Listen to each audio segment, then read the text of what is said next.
What makes this program unique is it's a very hands-on program. We spend most of our time working on cars or other projects in the shop. It's also good because you get to learn estimating as well as customer service, painting, bodywork, welding, and torches.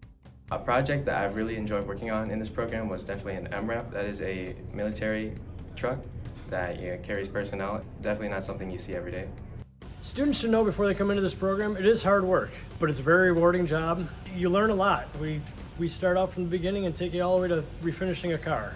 An experience in this class that I really enjoyed was painting a C3 Corvette. We got to fix it up, do body work on it, and some fiberglass work, and then we got to prime and paint it.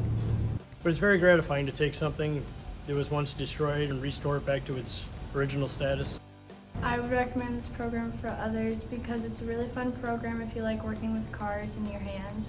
This program has helped me pursue my goals by teaching me everything I need to know about collision repair and set me up with a good start into the collision field.